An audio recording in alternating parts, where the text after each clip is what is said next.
دوسری بات یہ ہے کہ سیاست میں آج جو ہمیں ہمارے سیٹ چینے جا رہے ہیں، سامنے تو یہ نظر آ رہا ہے کہ الیکشن کمیشن اس میں ملوث ہے، ریٹرننگ آفیسر ملوث ہے۔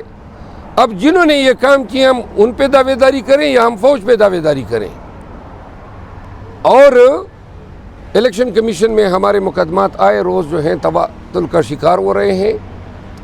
میری پاکستان تحریک انصاف کے جو ہمارے سوشل میڈیا کے انفلوئنسرز ہیں ان سے گزارش ہے کہ ہمیں اپنی جنگ جو ہے اس کی ڈائریکشن بالکل واضح رکھنی چاہیے۔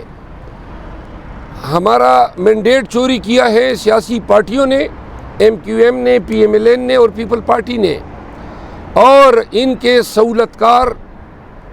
ہم نے بار بار اپنی میڈیا ٹاکس میں بتائے ہیں کہ یہ ادارے ہیں returning officers, election commission of Pakistan, اور الیکشن کمیشن آف پاکستان کے پاس ہم بار بار گئے اور کہا باقی سارے فارم 45 چھوڑیں، اپنے فارم 45 پہ فیصلہ کریں۔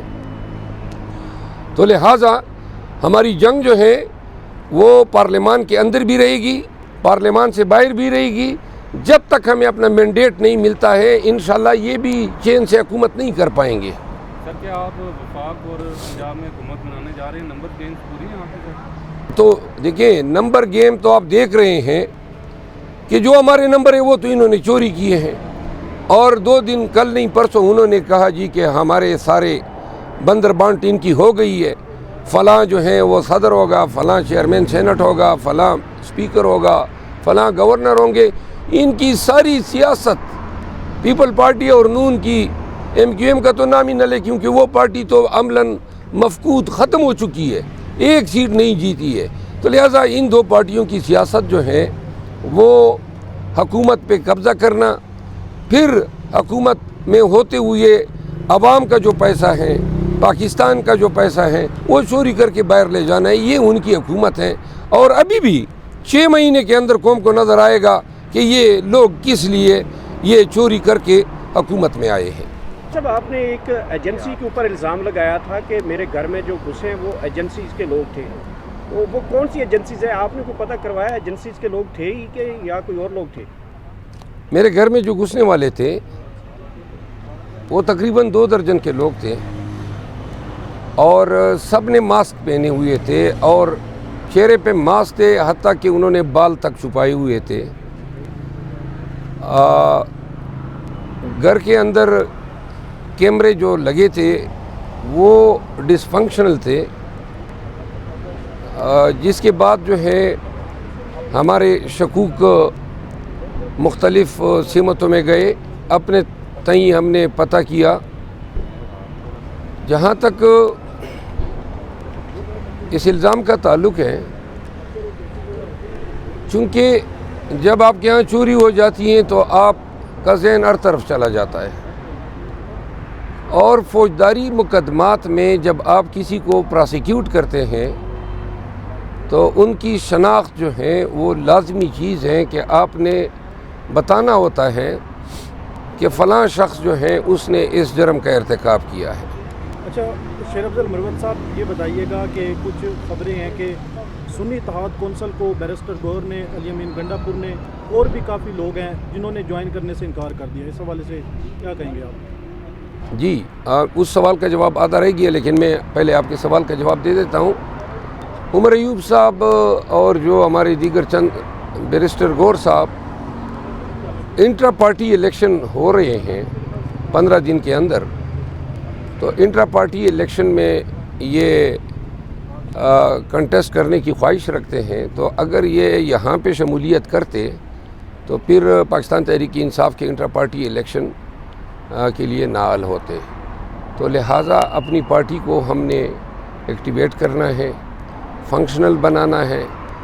جو کمی بیشیاں جن کا الزام لگا سپریم کورٹ میں ہم پہ اور جس کی وجہ سے بیٹ کا نشان لیا گیا، اب انشاءاللہ ابھی جو الیکشن ہو رہے ہیں اس میں پوری کریں گے۔ اور تمام پی ٹی آئی کے ورکرز کو میں کہنا چاہتا ہوں کہ اس دفعہ ہم الیکشن میں حصہ بھی لیں گے، اور آپ سب تیاری کریں، رابطہ ایپ کے ذریعے اپنی ممبرشپ کریں، اپنی مرضی کی قیادت جو ہے وہ آپ منتخب کریں۔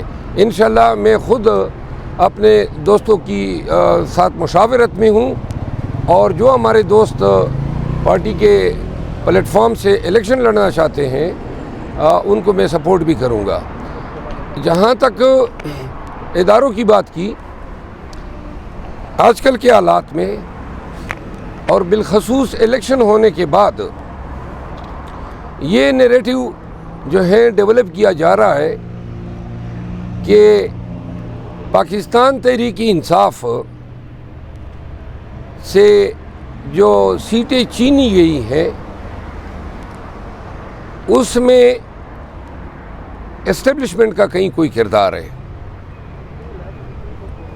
ایک بات تو یہ واضح کروں کہ فوج اور اسٹیبلشمنٹ کو دو علیحدہ انٹیٹیز جو ہیں تصور کیا جانا چاہیے، کیونکہ 6 لاکھ کی فوج جو ہے اس میں کپتان، میجر، کرنیل، بریگیڈیئر، یہ وہ لوگ ہیں جو کہ بارڈر پہ ڈیوٹیاں کرتے ہیں، دہشت گردی کے خلاف جو ہیں اپنی جانوں کا نذرانہ دیتے ہیں۔